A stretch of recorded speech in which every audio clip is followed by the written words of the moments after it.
سبحان الذي يسرى بعبده ليلا من المسجد الحرام إلى المسجد الأقصى الذي باركنا حوله لنريه من آياتنا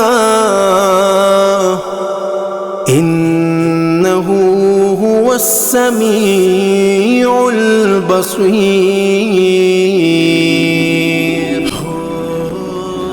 شب معراج اسلامی تاریخ کا اہم ترین واقعات میں سے ایک واقعہ، ٹھیک ہے. انسانی سوچ کے مطابق شب معراج کا واقعہ ایک ناقابل یقین واقعہ ہے، لیکن شب معراج ہمارے ایمان کا حصہ ہے. ہمیں اس پہ یقین کرنا ہے، اور یقین کیسے کرنا ہے، یقین کیوں کرنا ہے، وہ میں آج آپ کو بتاؤں گا. All right, now see. شب مینس رات، معراج مینس ہائٹ. معراج کے معنی عربی میں کیا ہے؟ بلندی. شب معراج بیسیکلی اسلامی تاریخ کے 27ویں رجب کو، کون سی رجب کو؟ 27ویں رجب کی رات شب معراج کہلاتی ہے. شب معراج کی کا واقعہ جو ہے وہ رسول اللہ صلی اللہ علیہ وسلم کو جب نبوت ملی تھی نا، جب نبی کریم صلی اللہ علیہ وسلم جب نبی بنے تھے، ٹھیک ہے، وہی نازل ہوئی تھی، اس کے 10 سال بعد ہوا تھا، اور ہجرت سے 1 سال پہلے ہوا تھا. وہ کیا تھا؟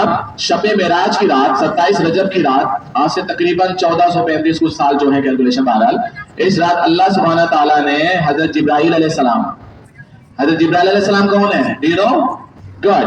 حضرت جبرائیل علیہ السلام فرشتے تو ہیں لیکن تمام فرشتوں کے سردار ہیں، ٹھیک ہے. حضرت جبرائیل علیہ السلام کو اللہ تعالیٰ نے حکم دیا کہ وہ 70,000 فرشتوں کے ساتھ، ٹھیک ہے، کتنے؟ 70,000 70,000 فرشتوں کے ساتھ نبی کریم صلی اللہ علیہ وسلم کے پاس جائیں اور انہیں لے کے آئے. اللہ تعالیٰ نے پوری قدرت کا دیدار کرانا تھا، پوری کائنات کی سیر کرانی تھی، ٹھیک ہے، ایک رات میں، ایک رات میں چند لمحات میں. نا حضرت جبرائیل علیہ السلام 70,000 کا مویش فرشتوں کے ساتھ آتے ہیں. رسول اللہ صلی اللہ علیہ وسلم مڈ نائٹ کا وقت تھا، نبی صلی اللہ علیہ وسلم سو رہے ہوتے ہیں، تو آپ کو آواز سے نہیں جگایا. حضرت جبرائیل علیہ السلام نے رسول اللہ صلی اللہ علیہ وسلم کو آواز دے کے نہیں جگایا. اتنا ادب ہے نبی کا. اللہ سبحانہ وتعالیٰ نے فرمایا کہ جبرائیل آواز سے نہیں اٹھانا، میرے محبوب کو تکلیف نہ ہو جائے. اپنے کافور کے بنائے ہوئے خوشبودار ہونٹوں کی ٹھنڈک سے آپ صلی اللہ علیہ وسلم کے قدم مبارک کو چومنا ہے. حضرت جبرائیل علیہ السلام کو فرمایا میں نے تجھے کافور سے اور نور سے بنایا. وہ کافور خوشبو ہوتی ہے، بہت بہت قیمتی خوشبو ہوتی ہے. فرمایا بنایا ہی اس وقت کے لیے تھا جبرائیل تجھے کہ تو میرے محبوب کو اس کے قدم کو چومے گا، اس کی خوشبو اس کی ٹھنڈک سے میرے محبوب کی آنکھ کھلے گی. تو حضرت جبرائیل علیہ السلام نے جیسے ہی قدم مبارک چومے تو اس کی ٹھنڈک سے خوشبو سے رسول اللہ صلی اللہ علیہ وسلم کی آنکھ کھلی. جیسے ہی آنکھ کھلتی ہے تو آپ فرماتے ہیں جبرائیل کیسے آنا ہوا؟ اچھا تو وہی لے کے آتے تھے نا، وہی کہ اللہ تعالیٰ کے پیغام کو، تو آج کیسے آنا ہوا؟ تو حضرت جبرائیل علیہ السلام فرماتے ہیں یا رسول اللہ صلی اللہ علیہ وسلم، اللہ تعالیٰ آپ کے دیدار کا شوق رکھتے ہیں، آپ کو دیدار کرنا ہے، آپ کو بلانا ہے. بولے سبحان اللہ. فرمایا آپ کو بلانا ہے، ٹھیک ہے. Now see. اب دیکھیں اللہ تعالیٰ کو اگر ہم اس آسمان کی تقریباً کوئی 1,500 بلندی سے اوپر جائیں گے نا، 1,500 فٹ کی بلندی سے اوپر، آکسیجن ختم ہو جائے گی. اتنی تیز ہوا، اتنا زیادہ پریشر، سانس ہی نہیں لے پائیں گے. برج خلیفہ سنا ہے آپ نے؟ برج خلیفہ دنیا کی سب سے ٹالسٹ بلڈنگ ہے. آپ اس کی اگر بالکل ہائٹ پہ جائیں گے آپ کو سانس ہی نہیں آئے گا، آکسیجن کم ہوتی جاتی ہے. تو اس کائنات میں ہم اپنی زمین سے باہر انسان کی طاقت نہیں جا سکتا بغیر تیاری کے، بغیر آکسیجن کے، بغیر خلائی ڈریس کے. ایسٹروناٹس دیکھیں آپ لوگوں نے، وہ ایک لباس پہنتے ہیں خصوصی طور پہ نا، اس میں آکسیجن ہوتی ہے جس سے ہم زندہ رہتے ہیں، وہ جیسے ختم ہو گیا مر جائیں. لیکن اللہ سبحانہ تعالیٰ نے نبی کریم صلی اللہ علیہ وسلم کو پہلا نہیں، دوسرا، تیسرا، چوتھا، پانچواں، چھٹا، ساتواں آسمان، 7ویں آسمان کے بعد سدرۃ المنتہا، سدرۃ المنتہا آخری کائنات ہے، کیونکہ کائنات سے بھی اوپر ہے جس پہ اللہ سبحانہ تعالیٰ کا عرش ہے، اللہ تعالیٰ کا گھر ہے، وہاں لے کے جانا. تو حضرت جبرائیل علیہ السلام نے کیا کیا کہ رسول اللہ صلی اللہ علیہ وسلم کا سینہ چاک کیا. عام دل نہیں جا سکتا، عام آنکھیں نہیں دیکھ سکتی اللہ تعالیٰ کو، نہیں دیکھ سکتے. اللہ سبحانہ تعالیٰ نے اپنا دیدار کروانا تھا. میں تھوڑی سی ایگزامپل دوں. اللہ تعالیٰ اتنے نوری ہیں، اتنا نوری اللہ تعالیٰ اتنے نوری ہیں کہ ہم عام انسان سوچ ہی نہیں سکتے کہ اللہ سبحانہ تعالیٰ کتنے بڑے ہیں. Right now next. اتنا نور جس اللہ نے کروڑوں اربوں کھربوں فرشتے نور سے بنائے، پورے زمین و آسمان کائنات بنائی، وہ خود کتنا بڑا ہوگا؟ ایسے ہی نا، ہم نہیں سوچ سکتے. ہمارے پاس نہ دماغ ہے نہ ہمارے پاس سوچ اللہ تعالیٰ کتنے بڑے ہیں. اس کی مثال میں چھوٹی سی تو حضرت موسیٰ علیہ السلام، حضرت موسیٰ علیہ السلام کے بارے میں سنا آپ نے؟ پیغمبر ہمارے one of the mightiest prophets of اللہ سبحانہ تعالیٰ. حضرت موسیٰ علیہ السلام بڑے لاڈلے پیغمبر تھے، اللہ سبحانہ تعالیٰ سے ہم کلام ہوا کرتے تھے کوئی طور کے پہاڑ پہ جو مصر میں. آلرائٹ. آپ نے ضد کی یا اللہ تیرا دیدار کرنا ہے. موسیٰ دیدار نہیں کر سکتا. یا اللہ کیسے؟ اللہ تمہیں تجلی کی بھی طاقت نہیں ہے, کیسے کرے؟ انسانی آنکھ تصور بھی نہیں کر سکتی, تو ہم دیدار کیسے کریں گے؟ ضد کرنے لگ گیا. یا اللہ ایک دیدار کرا, یا اللہ دیدار کرا. روایت میں آتا ہے کئی دن کئی مہینے ضد کی اللہ تعالیٰ سے. تو اللہ تعالیٰ نے کہا ٹھیک ہے موسیٰ, ٹھیک ہے, لاڈ لیتے میرے اوپر, جیسے ہم لاڈ ہوتے ہیں نا ممی سے امی سے اتنی ضد کرتے ہیں امی فوراً مان جاتی ہیں, پاپا سے ضد کرتے ہیں, پاپا کہتے ہیں چلو بھائی ٹھیک ہے کر لو. بہت ضد کی. اللہ تعالیٰ نے کہا ٹھیک ہے. ہزاروں نوری پردے ہیں اللہ تعالیٰ کی ذات کے پاس, ہزاروں, اتنے ہزاروں نوری پردے ہم تصور نہیں کر سکتے. تو اللہ تعالیٰ نے فرمایا ہزاروں پردوں میں سے ایک پردہ. کتنا پردہ؟ ایک. اس پردے میں بھی سوئی کے, سوئی دیکھیے آپ نے کتنی باریک ہوتی ہے, اگر ہم اس سوئی کو کپڑے میں ڈالیں سوراخ کریں, نظر آئے گا سوراخ؟ نہیں آئے گا. Please try to give me attention, بہت امپورٹنٹ بات بتا رہا ہوں. اللہ تعالیٰ نے اپنے ہزاروں پردوں میں سے ایک پردے میں سوئی کے برابر سوراخ میں سے نکلنے والے نور کے بارے میں کہا موسیٰ اگر اتنے باریک ترین سوراخ سے نکلنے والی نور کی تجلی کوہ طور کا بہت بڑا پہاڑ ہے, بہت بڑا پہاڑ, اگر یہ برداشت کر لے اس پہ میں بھیجوں گا تجلی, تو سمجھ مجھے دیکھ لیا تو نے میرے نور کی مائنر ترین جھلک دیکھ لی. کہتے ٹھیک ہے اللہ. موسیٰ تیار ہے؟ بالکل یا اللہ. جیسے ہی تجلی آتی ہے وہ پہاڑ کاش کاش ہو جاتا ہے. کتنی باری ہوئی گی وہ, لیکن پہاڑ نہیں سر سکا, برداشت نہیں کر سکا. حضرت موسیٰ علیہ السلام کی روایت میں آتا 14 دن, ایک روایت میں آتا 40 دن تک بے ہوش. اب سمجھ آئی بات. لیکن اللہ سبحانہ تعالیٰ نے نبی کریم صلی اللہ تعالی وسلم کو اپنا مکمل دیدار کروایا. سبحان اللہ, چھ لاؤ سبحان اللہ. اچھا اب یہ دیدار ایسے نہیں کرایا, نہیں, وہ دیدار ایسے کرایا میرے محبوب میرے پاس آ. اور آپ کو پتا ہے ایک پردہ بھی نہیں تھا, ایک پردہ بھی نہیں تھا. ایک تیر کی کمان کہاں پر پہنچتے ہیں, تیر دیکھا آپ لوگوں نے یوں لگا کے مارتے ہیں نا, اس کی جو کمان ہوتی ہے وہ 2 فٹ کی 3 فٹ کی ہوتی ہے. اللہ سبحانہ تعالیٰ کے سامنے حضور کریم صلی اللہ علیہ وسلم اتنے قریب تھے جتنے کہ میرا ہاتھ کا فاصلہ ہے. پتا ہے کتنی بڑی بات ہے, کتنی بڑی بات ہے. تو عام انسان کا دل تو نہیں دیکھ سکتا تھا. تو حضرت جبرائیل علیہ السلام جب آئے, حضرت جبرائیل علیہ السلام نے رسول اللہ صلی اللہ علیہ وسلم کا سینہ مبارک چاک کیا, کھولا. حضرت جبرائیل علیہ السلام سونے کا تسلا لے کے آئے تھے. تسلا سمجھتے ہیں نا, پرات جو ہوتی ہے بڑا برتن سونے کا, اس میں نور اور حکمت تھی. اس میں حضرت جبرائیل علیہ السلام نے آب زمزم کا پانی رکھا, آپ صلی اللہ علیہ وسلم کا سینہ چاک کر کے دل مبارک نکالا, اسے دھویا, اسے دھو کر اس میں حکمت اور نور ڈالا, پھر واپس آپ صلی اللہ علیہ وسلم کے سینے مبارک میں رکھا, پھر واپس پیک کیا. اس کا کیا مطلب ہوا؟ اس کا یہ مطلب ہوا کہ آپ صلی اللہ علیہ وسلم کے سینے کو, کہ دل کو اتنی طاقت دی نور سے, حکمت سے, کہ میرا محبوب اتنا طاقتور ہو جائے اس کا دل کہ وہ مجھے دیکھ سکے. اچھا ہو گیا یہ. اب اس کے بعد رسول اللہ صلی اللہ علیہ وسلم کو حضرت جبرائیل علیہ السلام اپنے تمام فرشتوں کی فوج کے ساتھ کہاں لے کے گئے؟ مسجد اقصی. اچھا لوگ اس میں یقین نہیں کرتے اتنی بڑی کائنات کا ایک رات میں ایک لمحے میں کیسے وزٹ ہو سکتا ہے؟ تو اللہ تعالیٰ نے گواہی دی بنی اسرائیل میں, سورہ اسرائیل ہے نا, اس میں اللہ تعالیٰ نے کہا, کیا فرمایا؟ سبحان الذی اسریٰ بعبدہ لیلا من المسجد الحرام من المسجد الاقصی الذی بارکنا. اللہ تعالیٰ نے فرمایا اور پاک ہے وہ ذات جو ایک رات اپنے محبوب محمد صلی اللہ علیہ وسلم کو لے کے گئی, کہاں سے؟ مسجد الحرام مکہ مکرمہ سے, اور مسجد اقصی لے کے گئی. کس لیے لے کے گئی؟ تاکہ وہ پوری کائنات کا وزٹ کروائے. اب کیا ہوا کہ رسول اللہ صلی اللہ علیہ وسلم مسجد حرام سے, مسجد الحرام خانہ کعبہ سے کہاں گیا؟ مسجد اقصی. مسجد اقصی کے بارے میں نے آپ کو بتایا تھا, مسجد اقصی کہاں ہے, کس ملک میں ہے؟ فلسطین. شاباش, very good, I am happy. Now اب جب وہاں گئے رسول اللہ صلی اللہ علیہ وسلم, مختصر کر رہا ہوں میں, تقریباً 2 گھنٹے کا لیکچر ہے, تو مسجد اقصی کے اندر تمام انبیاء کرام 1,24,000 کم و بیش, تو تمام مرسلین سب نے استقبال کیا رسول اللہ صلی اللہ علیہ وسلم کا. رسول اللہ صلی اللہ علیہ وسلم کیسے گئے؟ براق پہ. براق کے بارے میں پتہ ہے کسی کو؟ براق بیسیکلی جنت کا جانور ہے. رسول اللہ صلی اللہ علیہ وسلم نے فرمایا کہ براق گھوڑے سے چھوٹا اور خچر گدھے سے بڑا سائز تھا اس کا, اس کے پر تھے. وہ اتنا عظیم تھا, اتنا عظیم و طاقتور تھا, اس کی اتنی صلاحیت تھی کہ ایک قدم, آپ کو پتہ ہے براق کا اتنا زوردار تھا, اتنی بڑی چھلانگ تھی اس کی کہ جہاں آخری دیکھ رہے تھے نا, آخری کونا نکلا تھا. یہ سورج ہے نا, کراچی ہمارے حیدرآباد سے 170 کلومیٹر دور ہے. کتنا ہے؟ 170. کتنا لمبا فاصلہ لگتا ہے نا ہمیں.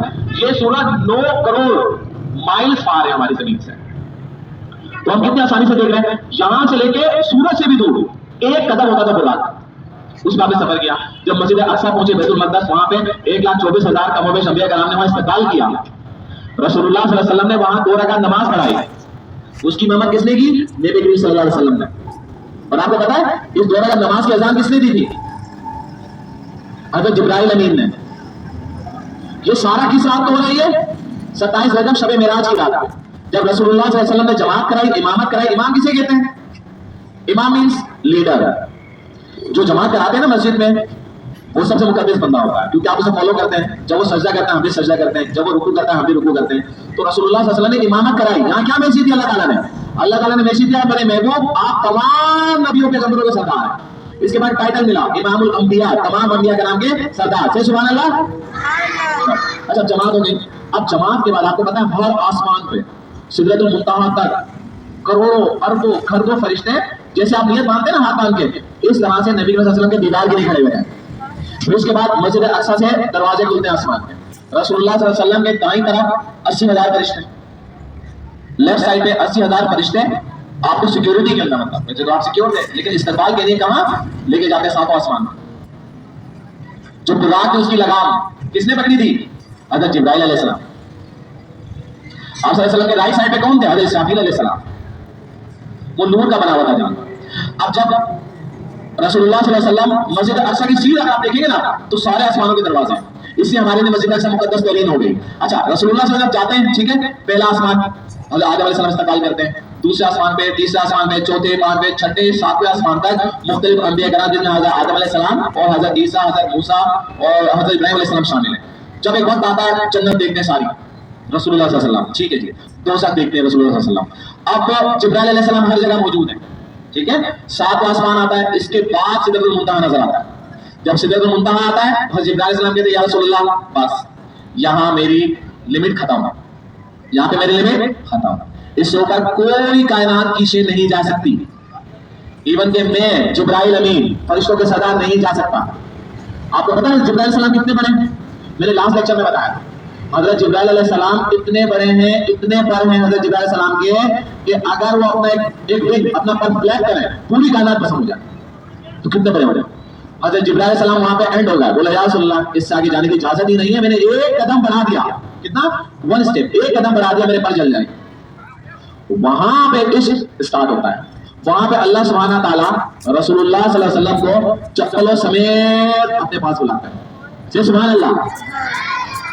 اچھا آپ کبھی سورہ مزمل میں اللہ تعالیٰ کہتا ہے کہ میرے محبوب رات کے آخری پہر میں، رات کے بیچ میں 12 بجے کے 3 بجے کے ٹائم پہ اس وقت عبادت کرا کریں. اس وقت عبادت اس لیے کریں کہ دن میں تو ہزاروں کام ہوتے ہیں، ہمیں بہت ساری مصروفیات ہوتی ہیں، دھیان ہوتا ہے، کوئی جاگ رہا ہے، باتیں ہو رہی ہیں، ڈسٹربنس ہوتی ہیں. رات کا وقت ہوتا ہے جب سب سو جاتے ہیں، ایسے ہی ہے نا. اور اللہ کا بندہ اٹھے، وضو کرے، مصلی بچھائے اور اللہ کے لیے نماز پڑھے، وہ سب سے محبوب وقت ہوتا ہے. اللہ تعالیٰ کو پسند آتے بندہ صرف میرے لیے اٹھایا، میری محبت میں اٹھایا. تو شب معراج کی رات میں ہمیں کیا کرنا چاہیے؟ نوافل ادا کرنا چاہیے، نفلی نمازیں پڑھیں، بہت ساری دعائیں کریں، خصوصی طور پہ قرآن کی تلاوت کریں. اچھا کچھ لوگ کسی گھر میں مہمان ہوتے ہیں، آپ ڈرائنگ روم میں جاتے ہیں، ہے نا، کیا اچھا لگتا ہے آپ کو کہ آپ چپلوں سمیت کسی کے کمروں میں چلے جائیں، ڈرائنگ روم میں چلے جائیں؟ نہیں، آپ پہلے اتارتے ہیں نا. وہ کیوں اتار رہے ہیں؟ وہ ادب میں اتار رہے ہیں کہ جگہ پاک صاف رہے، ایسے ہی نا. لیکن رسول اللہ صلی اللہ علیہ وسلم کو اللہ سبحانہ تعالیٰ نے سدرۃ المنتہا اپنے عرش پر چپلوں کے ساتھ بلایا. سبحان اللہ. اب یہاں پہ اہمیت دیکھیں، اللہ تعالیٰ نے اپنے محبوب کو کتنی اہمیت دی ہے کہ نہیں میرے محبوب چپل بھی اتارنے کی ضرورت نہیں ہے، چپل سمیت آ میرے پاس. اور اللہ تعالیٰ نے بالکل سامنے اپنے دیدار کروایا اور سب سے پہلے کیا کیا؟ سلام پیش کیا. یہ اتحیات کرتے ہیں نا نماز کے اندر، یہ اتحیات وہیں پر رسول اللہ صلی اللہ علیہ وسلم اور اللہ تعالیٰ کے درمیان کلام ہوا ہے. اللہ نے نبی صلی اللہ علیہ وسلم سے اتنی محبت کی ہے. جب ہم ماشاء نماز پڑھتے ہیں نا، یہ نماز کب ملی تھی ہمیں؟ شب معراج کی رات. شب معراج کی رات کئی راز کی گفتگو ہوئی اللہ تعالیٰ کے سامنے. تو ہم کتنے خوش نصیب ہیں کہ ہمارے نبی امام الانبیاء ہیں، سرور کونین ہیں، ہمیں ان کے ہر حکم کو ماننا چاہیے. اچھا یہ سارا واقعہ کس رات کو چل رہا ہے؟ شب معراج. شب معراج. Now the moral is what؟ اب کوشچن یہ آتا ہے، میں شارٹ کر رہا ہوں، کوشچن یہ آتا ہے کہ شب معراج کی رات ہمیں کیا کرنا چاہیے؟ ٹھیک ہے نا. who will answer me کہ ہمیں شب معراج کی رات کیا کرنا چاہیے؟ سو جانا چاہیے یا عبادت کرنی چاہیے؟ اصل نا ہمیں شب معراج کی رات عبادت کرنی چاہیے. Now a question comes in mind. Usually people ask me question. We have a question کہ ہم کیسی عبادت کریں. See اللہ تعالیٰ نے سورہ مزمل میں کلیئر فرمایا. رسول اللہ صلی اللہ علیہ وسلم اتنی عبادت کیا کرتے تھے، اتنی عبادت کیا کرتے تھے کہ آپ صلی اللہ علیہ وسلم کے پیر سوج جاتے تھے. آپ صلی اللہ علیہ وسلم کی ایڑی مبارک پھٹ جایا کرتی تھی، تھکاوٹ ہو جاتی تھی. تو سورہ مزمل اللہ تعالیٰ نے فرمایا اے میرے محبوب اتنی عبادت نہ کریں جس سے آپ کی یہ حالت ہو جائے. مختصر عبادت کریں اور قرآن پڑھیں، ٹھہر ٹھہر کے کریں. اچھا آپ نے دیکھا وہ لیلۃ القدر آتی ہے رات ہے نا, شب معراج رات ہے, شب برات رات, رات ہی میں کیوں ہوتی ہے, دن میں کیوں نہیں ہوتی؟ تو میں نے دیکھا قرآن کتنی اسپیڈلی پڑھتے ہیں اور وہ خوش ہو جاتے ہیں میں نے 3 پارے پڑھ لیے, میں نے آدھے گھنٹے میں سپارہ ختم کر دیا, میں تو 15 منٹ میں ختم کر دیتا ہوں. نہیں, ایسا نہ کریں. قرآن کو اللہ تعالیٰ فرمائے سورہ مزمل میں ٹھہر ٹھہر کے پڑھیں, اسے سمجھ کے پڑھیں, اسپیڈ نہیں لگائیں. کاؤنٹنگ تو ہے ہی نہیں اسلام میں, کاؤنٹنگ اسلام میں نہیں ہے. ٹھہر ٹھہر کے پڑھیں, خوبصورتی کے ساتھ پڑھیں, تلاوت کے ساتھ پڑھیں, اللہ تعالیٰ اس سے خوش ہوتا ہے, اور ترجمے کے ساتھ پڑھیں. ہم نے ایک رونگ کنسپٹ رکھا ہوا ہے. وہ رونگ کنسپٹ کیا رکھا ہوا ہے؟ ثواب کے لیے پڑھ رہے ہوتے ہیں ہم. ٹھیک ہے ثواب ضرور ہے, ٹھیک ہے, لیکن قرآن سمجھنے کے لیے اتارا اللہ تعالیٰ نے, ثواب کے لیے تھوڑی اتارا تھا. ثواب تو اس لیے اللہ تعالیٰ نے کہا ہے تاکہ اس بہانے لوگ اسے پڑھیں. اچھا ایک اور کوشچن آتا ہے, کچھ لوگ مطلب ہے کہ نیند آ رہی ہوتی ہے, گر رہے ہوتے ہیں پھر بھی جاگ رہے ہوتے ہیں, پھر بھی کر رہے ہوتے ہیں. نہیں, ایسی عبادت نہ کریں. اللہ تعالیٰ کو ایسی عبادت نہیں پسند جس میں آپ کتنی غنود کی نیند میں شدید چلے جائیں کہ آپ کو پتہ ہی نہیں میں کیا پڑھ رہا ہوں, آپ کا دل ہی نہیں لگ رہا, آپ کا سارا دل بستر پر ہے. ایسا نہ کریں. نیند آ رہی ہے ریسٹ, بہت زیادہ آ رہی ہے سو جائیں, الارم لگا دیں, 1 گھنٹے بعد اٹھ جائیں, نیند کافی پوری ہو جاتی ہے, پھر آپ فریش ہیں. اللہ تعالیٰ کو فریشنس چاہیے, اچھی عبادت چاہیے ہوش کے اندر. کرنا چاہیے, ہمیں عبادت کرنی چاہیے. خاص طور سے ہم روزہ بھی رکھ سکتے ہیں, نو پرابلم. قرآن کی تلاوت کرنی ہے.